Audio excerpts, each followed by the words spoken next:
സമയമായി, ഇനി ക്ഷേത്രത്തിലേക്ക് തിരിക്കാം. കെട്ടുകഴിഞ്ഞ് പള്ളിമുറ്റത്തേക്ക് ഇറങ്ങിയതും ജോൺ വെപ്രാളത്തോടെ എല്ലാവരോടുമായി പറഞ്ഞു. അപ്പൻ ടെൻഷൻ അടിക്കേണ്ട, അവിടെയെല്ലാം രാമേട്ടൻ റെഡിയാക്കിയിട്ടുണ്ട്. നമ്മൾ സമയത്തങ്ങ് എത്തിയാൽ മതി. ജോണിന്റെ വെപ്രാളം കണ്ട് അയാളെ സമാധാനിപ്പിച്ചുകൊണ്ട് ജോയൽ പറഞ്ഞു. അവരവരുടെ കാറുകളിലായി എല്ലാവരും ക്ഷേത്രത്തിലേക്ക് യാത്ര തിരിച്ചു. കുറച്ചു സമയത്തിനുള്ളിൽ തന്നെ അവർ ക്ഷേത്രത്തിലെത്തി. അവിടെ എല്ലാം അപ്പോഴേക്കും രാമേട്ടൻ ശരിയാക്കി തന്നു. എല്ലാം കഴിഞ്ഞില്ലേ രാമേട്ട? ക്ഷേത്രത്തിനുള്ളിലേക്ക് ഓടിക്കയറിക്കൊണ്ട് ജോയൽ ചോദിച്ചു. കൃഷ്ണയും അവനൊപ്പം തന്നെ ഉണ്ടായിരുന്നു. എല്ലാം ശരിയാക്കിയിട്ടുണ്ട് മക്കളെ. ഇനി മുഹൂർത്തം കഴിയുന്നതിന് മുമ്പ് താലികെട്ട് നടത്തിയാൽ മതി. ഒരു പുഞ്ചിരിയോടെ രാമൻ അത് പറയുമ്പോൾ തന്നെ താലത്തിനുള്ളിൽ പൂജിച്ചു വെച്ച താലിമാലയുമായി തിരുമേനി ക്ഷേത്രനടയിൽ നിന്നും പുറത്തേക്ക് വന്നു. വധൂവരന്മാരെ വിളിച്ചോളൂ, മുഹൂർത്തത്തിന് സമയമായി. തിരുമേനി പറഞ്ഞതും കൃഷ്ണ വേഗം പുറത്തേക്ക് ഓടി. 2 മിനിറ്റിനുള്ളിൽ പുറത്തു നിന്ന എല്ലാവരും കൃഷ്ണയ്ക്കൊപ്പം അകത്തേക്ക് കയറി. അവരുടെ മുന്നിലായ ജെസ്സിയുടെ കയ്യിൽ മുറുകെ പിടിച്ചുകൊണ്ട് കാശി തിരുനടയിൽ മഹാദേവന്റെ പ്രതിഷ്ഠയ്ക്ക് മുന്നിലേക്ക് വന്നു നിന്നു. ഈ കഴിഞ്ഞുപോയ നാളുകളിൽ അനുഭവിച്ച വേദനയ്ക്കും അതിനുശേഷം മടക്കിത്തന്ന സന്തോഷങ്ങൾക്കും അവൻ ആദ്യം തന്നെ മഹാദേവനോട് നന്ദി പറഞ്ഞു. ജെസ്സിയും മനമുരുകി പ്രാർത്ഥിക്കുകയാണ്. ഈ ജന്മത്തിലും ഇനിയുള്ള എല്ലാ ജന്മങ്ങളിലും തൻ്റെ പാതിയായി അവളുടെ നാഥനെ തന്നെ തരണമേ എന്ന്. മുഹൂർത്തമായി, താലി കെട്ടിക്കോളൂ. തിരുമേനിയുടെ ശബ്ദമാണ് കാശിയെയും ജെസ്സിയെയും ഉണർത്തിയത്. അവർ പരസ്പരം നോക്കിയൊന്ന് പുഞ്ചിരിച്ചു. മതി ഇളിച്ചത്, ബാക്കിയൊക്കെ വീട്ടിൽ ചെന്നിട്ട്. ആദ്യം താലി വാങ്ങിക്ക്. അവൻ്റെ ഇളി കണ്ട് ജോബിൻ പിറകിൽ നിന്ന് ഒച്ച താഴ്ത്തി പറഞ്ഞു. പോടാ. അവനെ നല്ലോണം പുച്ഛിച്ചുകൊണ്ട് കാശി പല്ല് കടിച്ചു. ആരാ ചെക്കന് താലി എടുത്ത് കൊടുക്കുന്നത്? പ്രതീക്ഷയോടെയുള്ള തിരുമേനിയുടെ ചോദ്യത്തിൽ എല്ലാവരും പരസ്പരം ഒന്ന് നോക്കി. ജോണേ, താലി എടുത്ത് കൊടുക്ക്, സേവ്യർ കടുത്ത സ്വരത്തിൽ പറഞ്ഞു. അപ്പച്ച, ഞാൻ. ജോൺ ഒന്ന് മടിച്ചു. പെൺകുട്ടിയുടെ അച്ഛൻ താലി എടുത്ത് കൊടുക്കുന്നത് നാട്ടു നടപ്പല്ല. മറ്റാരെങ്കിലും ചെയ്യൂ? തിരുമേനി തൻ്റെ ഭാവം വ്യക്തമാക്കി. കാശി സേവ്യറിന് നേരെ തിരിഞ്ഞു. വല്യപ്പച്ച, താലി എടുത്തതാ. കാശി പുഞ്ചിരോടെ പറഞ്ഞു. മോനെ, അത് എനിക്ക് അച്ഛനോ അമ്മയോ ഇല്ല. കാരണവന്മാരായി മറ്റാരുമില്ല. എൻ്റെ മുത്തച്ഛൻ്റെ സ്ഥാനത്ത് നിന്ന് വേണം വല്യപ്പച്ചൻ എനിക്ക് താലി തരാൻ. അതാവും മരിച്ചുപോയ ആ ആത്മാക്കൾക്ക് ഇഷ്ടം. കാശി പുഞ്ചിരി കൈവിടാതെ തന്നെ പറയുമ്പോൾ സേവ്യറിൻ്റെ കണ്ണുകൾ ഒരു വേള നിറഞ്ഞുപോയി. അയാൾ മുന്നിലേക്ക് വന്ന് തൻ്റെ വിറയ്ക്കുന്ന കൈകളോടെ ആ താലിയെടുത്ത് കാശിക്ക് നേരെ നീട്ടി. നിറഞ്ഞ മനസ്സോടെ കാശി ആ മഞ്ഞച്ചരടിൽ കോർത്ത താലി അയാളുടെ കയ്യിൽ നിന്ന് വാങ്ങി. താലി കെട്ടിക്കോളൂ. തിരുമേനി പറഞ്ഞതും കാശി ജെസ്സിയുടെ മുഖത്തേക്ക് ഒന്ന് നോക്കി. തൊഴുകൈയോടെ നിൽക്കുന്ന അവളുടെ കണ്ണുകൾ എന്തിനോ നിറഞ്ഞിട്ടുണ്ട്. തങ്ങളുടെ കാത്തിരിപ്പിന് വിരാമമിട്ടുകൊണ്ട് കാശി ആ താലി അവളുടെ കഴുത്തിലേക്ക് അടുപ്പിച്ചു. ജെസ്സിയുടെ കണ്ണുകൾ ഏതോ നിർവൃതിയിൽ എന്ന പോലെ കൂമ്പിയടഞ്ഞുപോയി. അവളുടെ ചുണ്ടുകൾ ഒന്ന് വിരുമ്പി. കാശി ആ ചരട് 3 തവണ കെട്ടിമുറുക്കുന്നതിനൊപ്പം അവളുടെ നെറ്റിയിൽ നേർമയായി ഒന്ന് മുത്തി. ആ കാഴ്ച കണ്ട് എല്ലാവരും സന്തോഷത്തോടെ പുഞ്ചിരിച്ചു. തിരുമേനി നൽകിയ താലത്തിൽ നിന്ന് ഒരു നുള്ളു കുങ്കുമം തൻ്റെ വിരലിൽ തൊട്ടെടുത്തുകൊണ്ട് അവൻ അതവളുടെ സീമന്തരേഖയിൽ നീട്ടി വരച്ചു. ജെസ്സിയുടെ നിറഞ്ഞ കണ്ണുകൾ ഈ തവണ അതിർവരമ്പുകളെ ഭേദിച്ചുകൊണ്ട് പുറത്തേക്ക് ചാലിട്ടൊഴുകി. കാശി അവളെ ഒരു കൈയാൽ തന്നിലേക്ക് ചേർത്ത് പിടിച്ചു. ജാൻസി റാണി. അവളുടെ കാതിലേക്ക് മുഖം അടുപ്പിച്ചുകൊണ്ട് കുറുമ്പോടെ അവൻ വിളിക്കുമ്പോൾ ആ കണ്ണുനീരുടെ ഇടയിലും ജെസ്സി പൊട്ടിത്തിരിച്ചുപോയി. കാശി, നിങ്ങൾ ഇന്ന് തന്നെ മാണിക്യശ്ശേരിയിലേക്ക് പോവുകയാണോ? വിവാഹം കഴിഞ്ഞ് തിരികെ പോകാൻ ക്ഷേത്രമുറ്റത്തേക്ക് ഇറങ്ങി നിന്നുകൊണ്ട് ഉള്ളിൽ ഒരു നീറ്റലോടെ സേവ്യർ ചോദിച്ചു. പോകണം വല്യപ്പച്ച. അച്ഛനും അമ്മയും മുത്തച്ഛനും മുത്തശ്ശിയും ഒക്കെ ഞങ്ങളെ കാത്തിരിക്കുകയാവും അവിടെ. വേദനയിൽ കലർന്ന പുഞ്ചിരിയോടെ കാശി പറഞ്ഞു. നിന്റെ ഇഷ്ടം പോലെ നടക്കട്ടെ മോനെ. സേവ്യർ അവൻ്റെ തലയിൽ തലോടി. നിങ്ങളും ഞങ്ങളുടെ ഒപ്പം അവിടേക്ക് വരണം വല്യപ്പച്ച.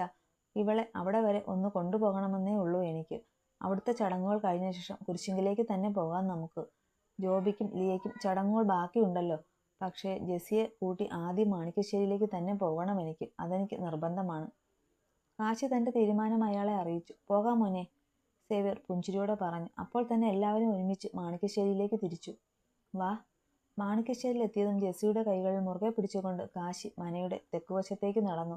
അവിടെ കെട്ടി ഉയർത്തിയിരിക്കുന്ന 4 അസ്ഥിത്തറകൾക്ക് മുന്നിൽ അവൻ അവളെ കൊണ്ടു നിർത്തി.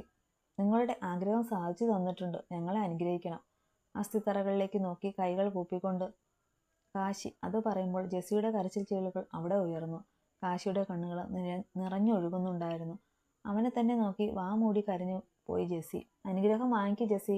നിറഞ്ഞ കണ്ണുകൾ ഉയർത്തി വിങ്ങലോടെ അവനത് പറയുമ്പോൾ ജെസ്സി തൻ്റെ കരച്ചിൽ ഒരുവിധം അടക്കിക്കൊണ്ട് ആ അസ്ഥിത്തറകൾക്ക് മുന്നിൽ ഇതുമ്പലോടെ കൈകൾ കൂപ്പി. അത് കണ്ടു നിന്ന ഓരോരുത്തരുടെയും കണ്ണുകൾ നിറഞ്ഞു തുളുമ്പി. സേവ്യർ ആ ഭാഗത്തേക്ക് നോക്കാതെ മറ്റെവിടെയോ കണ്ണുകൾ പതിപ്പിച്ചാണ് നിൽക്കുന്നത്. പക്ഷേ ആ മനസ്സിൻ്റെ വേദനയുടെ ഫലമായി അയാളുടെ കണ്ണുകൾ നിറഞ്ഞിരുന്നു. പുറത്തു വരാൻ കഴിയാത്ത വിധം ഒരു ഗദ്ഗതം തന്നെ തൊണ്ടയിൽ തങ്ങി നിൽക്കുന്നത് അയാൾ അറിയുന്നുണ്ടായിരുന്നു. തൻ്റെ പ്രാണനായിരുന്നതെന്തോ നഷ്ടപ്പെട്ടതുപോലെ അയാളുടെ മനം വിങ്ങിക്കൊണ്ടിരുന്നു. അത് മനസ്സിലായതുപോലെ കൃഷ്ണയുടെ കൈകൾ അയാളിൽ മുറുകി.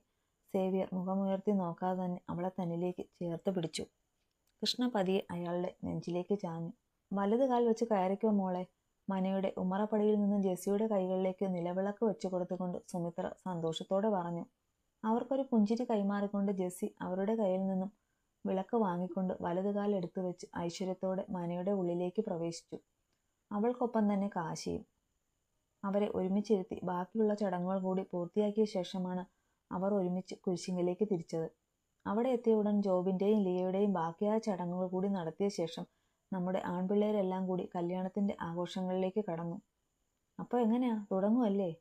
മെയിൻ ബാൽക്കണിയിലെ നിരത്തി വെച്ചിരിക്കുന്ന മദ്യത്തിൻ്റെ ബോട്ടിലുകളിലേക്ക് നോക്കി ജോയൽ അത് ചോദിക്കുമ്പോൾ നമ്മുടെ പിള്ളേരുടെ എല്ലാം മുഖം പൂനിലാവ് പോലെ ഒന്ന് തിളങ്ങി. പിന്നെ തുടങ്ങാതെ, പറയുന്നതിനൊപ്പം ബോട്ടിൽ പൊട്ടിച്ച് ലെവിൻ വായിലേക്ക് കമഴ്ത്തി.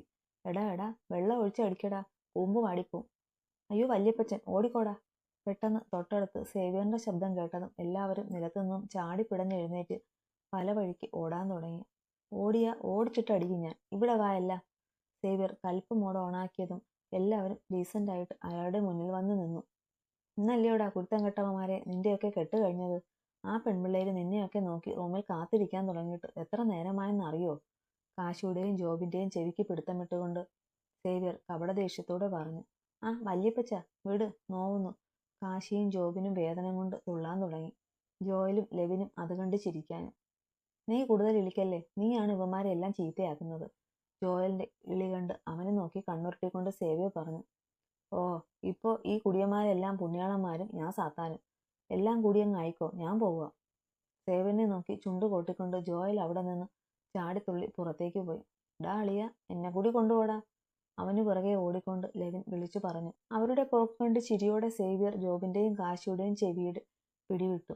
രണ്ടും ചെല്ല്, അവിടെ മണിയറ റെഡിയാ. സേവ്യർ ഒരു കള്ളച്ചിരിയോടെ പറഞ്ഞുകൊണ്ട് ബാൽക്കണിയിൽ നിന്ന് പുറത്തേക്ക് ഇറങ്ങിപ്പോയി. അയാൾ പോയതും കാശിയും ജോബിനും പരസ്പരം ഒന്ന് നോക്കി. എന്നാ പിന്നെ പോകാമല്ലേ? ജോബിൻ ഷർട്ടിന്റെ സ്ലീവ് ഒന്ന് മുകളിലേക്ക് മടക്കി കയറ്റി വെച്ചുകൊണ്ട് ചോദിച്ചു. പിന്നെന്താ, പോയേക്കാം. തന്റെ മീശയൊന്ന് പിരിച്ചു വെച്ചുകൊണ്ട് കാശി ജോബിനെ നോക്കി സൈറ്റടിച്ചു.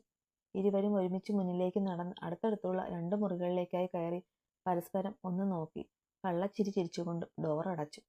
കാശി റൂമിലേക്ക് കയറുമ്പോൾ ബെഡിലിരുന്ന് ഞെരിവിരി കൊള്ളുകയാണ് ജെസ്സി. വാതിൽ തുറക്കുന്ന ശബ്ദം കേട്ടതും ജെസ്സി ഞെട്ടലോടെ ബെഡിൽ നിന്നും എഴുന്നേറ്റു. കാശി അവളുടെ മുഖത്തേക്ക് ഒന്ന് നോക്കി. ഇവൾക്കെന്താ ആകെ ഒരു വെപ്രാളം പോലെ? ഇതെന്തു പറ്റി? വല്ലതും കൊണ്ട് പേടിച്ചോ? അവളുടെ നിൽപ്പും ഭാവവും കണ്ട് കാശി മനസ്സിൽ ഓർത്തുപോയി. എന്തിനാ കർത്താവേ എനിക്കിത്ര ടെൻഷൻ? എൻ്റെ നാഥല്ലേ, ആദ്യമായിട്ടല്ലല്ലോ അവൻ്റെ കൂടെ ഇങ്ങനെ. ഞാൻ എന്തൊക്കെയായി ഓർക്കുന്നത്? ആദ്യമായിട്ടാണല്ലോ ഇങ്ങനെ. കൈയും കാലുമൊക്കെ തളരുന്നല്ലോ. ആകെ ഒരു പരവേശം പോലെ. എനിക്ക് ധൈര്യം തരണേ നാഥാ. ഉടുത്തിരിക്കുന്ന സാരിയിൽ കൈകൾ ചുരുട്ടി പിടിച്ചുകൊണ്ട് ജെസ്സി ടെൻഷനോടെ ഓർത്തുകൊണ്ടിരുന്നു. ജെസ്സി. അവളുടെ നിൽപ്പ് കണ്ട് കാശി സംശയത്തോടെ നെറ്റിച്ചുളിച്ചുകൊണ്ട് അവളെ വിളിച്ചു. ജെസ്സി ഒന്ന് ഞെട്ടിക്കൊണ്ട് അവൻ്റെ മുഖത്തേക്ക് നോക്കി. പിന്നെ എന്തോ ഓർത്തതുപോലെ അവൾ ടേബിളിനടുത്തേക്ക് പോയി. കാശി അവളുടെ ഓരോ നീക്കങ്ങളും വീക്ഷിച്ചുകൊണ്ട് ഡോർ അടച്ച് കുറ്റിയിട്ട ശേഷം ബെഡിലേക്ക് ചെന്നിരുന്നു. പാല്. അവളൊരു വിറയലോടെ അവന് നേരെ പാലിൻ്റെ ഗ്ലാസ് നീട്ടിപ്പിടിച്ചു. ഇപ്പോൾ അവളുടെ ടെൻഷൻ്റെ കാര്യം ഏകദേശം കാശിക്ക് മനസ്സിലായി. അവൻ ചുണ്ടുകൾ കൂട്ടിപ്പിടിച്ച് ചിരി അടക്കിക്കൊണ്ട് അവളുടെ കയ്യിൽ നിന്നും പാലിൻ്റെ ഗ്ലാസ് വാങ്ങി ചുണ്ടോട് ചേർത്തു. ജെസ്സി അവനെ നോക്കി കൈകൾ കൂട്ടിപ്പിടിച്ച് ഞെരിച്ചുകൊണ്ട് ടെൻഷനോടെ നിന്നു. അവൻ അവളെ നോക്കാതെ ആ പാല് മുഴുവൻ ഒറ്റ വലിക്ക് കുടിച്ചു തീർത്തു. ജെസ്സി കണ്ണ് തള്ളിക്കൊണ്ട് അവനെ നോക്കി നിന്നുപോയി. അപ്പോൾ എനിക്ക് തരുന്നില്ലേ? പാതി ഞാനല്ലേ കുടിക്കേണ്ടത്? ജെസ്സി ചുണ്ടു കൂർപ്പിച്ചുകൊണ്ട് അവനോട് പരിഭവത്തോടെ ചോദിച്ചു.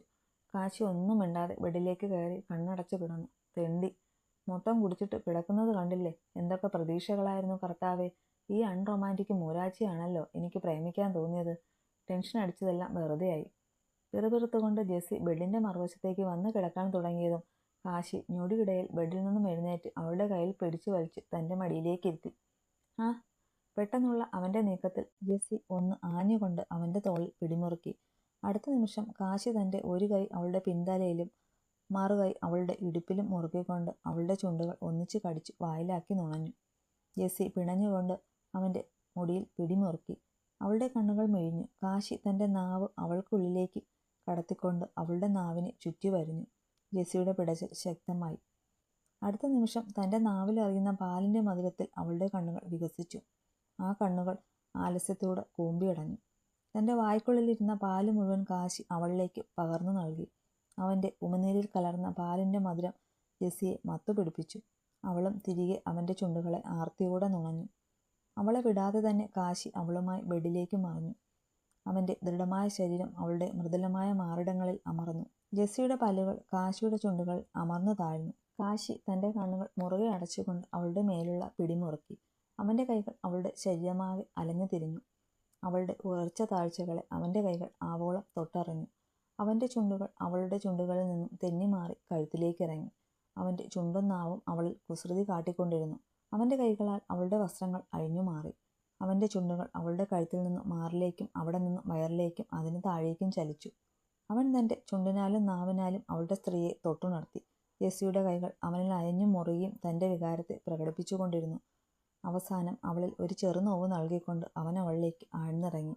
അവളുടെ കണ്ണുകൾ നിറഞ്ഞു. കൈകൾ കാശിയുടെ പുറത്ത് അമർന്നു. അവളിൽ പുതുവിസ്മയം തീർത്തുകൊണ്ട് കാശി അവളിൽ വേഗത്തിൽ ചലിച്ചു. ഇതേസമയം ലിയോയുടെ നഗ്നമേനിൽ ആധിപത്യം സ്ഥാപിച്ചുകൊണ്ട് തൻ്റെ പ്രണയം അവളിലേക്ക് പകർന്നു കൊടുക്കുന്ന തിരക്കിലായിരുന്നു ജോബിൻ. അവളിൽ നിന്ന് ഉയരുന്ന സീൽക്കാര ശബ്ദം ജോബിൻ്റെ പേശികളെ ഉണർത്തിക്കൊണ്ടിരുന്നു. അതിൻ്റെ ഫലമായി അവളിൽ ചലിക്കുന്ന അവൻ്റെ അരക്കെട്ടിൻ്റെ വേഗത വർദ്ധിച്ചു. ലിയോയുടെ സീൽക്കാരങ്ങൾ ഉയർന്നു. അവളുടെ കൈകൾ അവനിൽ മുറുകി. ജോബിൻ്റെ കിതപ്പുകൾ വർദ്ധിച്ചു. ഒടുവിൽ തൻ്റെ പ്രണയം അവളിലേക്ക് പകർന്നുകൊണ്ട് ജോബിൻ അവളുടെ മാറിലേക്ക് തന്നെ തളർന്നു വീണു. അതേസമയം തന്നെ കാശിയും തൻ്റെ പ്രണയം ജെസ്സിയിലേക്ക് പകർന്നുകൊണ്ട് അവളിലേക്ക് തന്നെ കിതപ്പോടെ തളർന്നു വീണിരുന്നു. ഒരു പുതിയ അധ്യായത്തിൻ്റെ തുടക്കം പോലെ അവരുടെ പ്രണയരാവുകൾ അവിടെ ആരംഭിക്കുകയായിരുന്നു. ദിവസങ്ങൾ കടന്നുപോയി. കല്യാണം കഴിഞ്ഞ് കുറച്ച് ദിവസം കൂടി കുരിശിങ്കൽ നിന്ന ശേഷം കാശിയും ജെസ്സിയും മാണിക്യശ്ശേരിയിലേക്ക് മടങ്ങിപ്പോയി. ജെസ്സി പോയതിൽ എല്ലാവർക്കും സങ്കടം തോന്നിയെങ്കിലും പോയത് കാശിയുടെ കൂടെ ആയതുകൊണ്ട് അതെല്ലാവർക്കും ആശ്വാസമായിരുന്നു. ജെസ്സി പോയതോടെ തനിക്ക് തല്ല് പിടിക്കാൻ ആളില്ലാത്ത സങ്കടത്തിലായിരുന്നു സേവ്യർ. എങ്കിലും കൃഷ്ണ ഉള്ളതുകൊണ്ട് ഒരുവിധം അയാൾ എല്ലാം പരിഹരിച്ചു പോയി. പിന്നെ കാശിയും ജെസ്സിയും പോയെങ്കിലും ഒരാഴ്ച കഴിയുമ്പോൾ പോയതുപോലെ തന്നെ തിരിച്ചു വരും. പിന്നെ ഒരാഴ്ച അവർ കുരിശിങ്കലിലാണ്. അതുകൊണ്ട് രണ്ടാളും ഇപ്പോൾ കുരിശിങ്കലിലുണ്ട്. അതിൻ്റെ മേളവും അവിടെ കാണാനുണ്ട്. അന്നൊരു ഞായറാഴ്ച ദിവസമായിരുന്നു. അമ്മമാരും നമ്മുടെ പെൺപിള്ളേരുമെല്ലാം രാവിലെ തന്നെ അടുക്കളയിൽ ഹാജർ വച്ചിട്ടുണ്ട്. അപ്പന്മാരും വല്യപ്പച്ചന്മാരും നമ്മുടെ പിള്ളേരും ഉമ്മറത്തും മുറ്റത്തുമായി ഇരുന്ന് വലിയ കൊട്ടേഷൻ അടിയും. കാശിയേ, നമുക്ക് വൈകിട്ട് ഒന്ന് കറങ്ങാൻ പോയാലോ? വല്ല ബീച്ചിലോ പാർക്കിലോ മറ്റോ? മാവിൻ ചോട്ടിൽ അരമതിലിരിക്കുകയാണ് കാശിയും ജോബിനും. ജോയലും ലെവിനും. അപ്പോഴാണ് ജോബിൻ്റെ ഈ ചോദ്യം. അത് നല്ലൊരിതാണ്. കുറേ ആയില്ലേ ഓഫീസും വീടുമായിട്ട് ഇങ്ങനെ ഓടി നടക്കുന്നു. ഇടയ്ക്കൊരു എൻ്റർടൈൻമെൻ്റ് ആയിക്കോട്ടെ, പോയേക്കാം, കാശിയും പറഞ്ഞു. എന്നാൽ പിന്നെ നമുക്ക് തോട്ടത്തിൽ പോയാൽ പോരെ? ഒരു വൺ വീക്ക് ട്രിപ്പ് പ്ലാൻ ചെയ്യാം. അവിടെ എസ്റ്റേറ്റ് ബംഗ്ലാവിൽ നിൽക്കുകയും ചെയ്യാം. ഞാനും വിച്ചായനുമല്ലേ അവിടെ പോയിട്ടുള്ളൂ. നിങ്ങളാരും കണ്ടിട്ടില്ലല്ലോ തോട്ടവും ബംഗ്ലാവും ഒന്നും. അവരുടെ സംസാരം കേട്ടുകൊണ്ട് ജോയൽ ഒരു ഐഡിയ പോലെ പറഞ്ഞു. അത് കൊള്ളാലോ. അതാകുമ്പോൾ നമ്മുടെ സഹധർമ്മിണിമാർക്കും വലിയ സന്തോഷമാവും. ഇത് പൊളിക്കും. ഫിക്സ് ചെയ്തോ? പക്ഷേ ഇവൻ എന്ത് ചെയ്യും? നമ്മുടെ കപ്പിൾസായിട്ട് പോകുമ്പോൾ ഈ സിംഗിൾ തെണ്ടിയെ ആര് എങ്ങനെ കൊണ്ടുപോകും? അടുത്തിരിക്കുന്ന ലെവിനെ ചൂഴ്ന്നു നോക്കിക്കൊണ്ട് ജോബിൻ ഒരാക്കലോടെ ചോദിച്ചു. ഞാൻ സിംഗിളാണെന്ന് ആരടാ നിന്നോട് പറഞ്ഞത്? കെട്ടിയിട്ടില്ലെന്നേ ഉള്ളൂ. അതുകൊണ്ട് വലിയ പുച്ഛമൊന്നും വേണ്ട. പോകുമ്പോൾ എൻ്റെ കൊച്ചിനെയും കൊണ്ടുപോകണം. വീട്ടിൽ നിന്ന് വേണ്ട, പോകുന്ന വഴിക്ക് കൂട്ടാം. നല്ലൊരു ഇളി ഇളിച്ചുകൊണ്ട് ലെവിൻ പറഞ്ഞതും ജോയലും ജോബിനും കാശിയും വാ തുറന്നു പോയി. അട പാവി, ഏതാടാ ആ ഹതഭാഗ്യ? ജോയൽ വിശ്വാസം വരാത്തതുപോലെ ചോദിച്ചു. അപ്പം നിന്നാൽ മതി തൽക്കാലം. നീയൊന്നും കുഴിയെണ്ണണ്ട.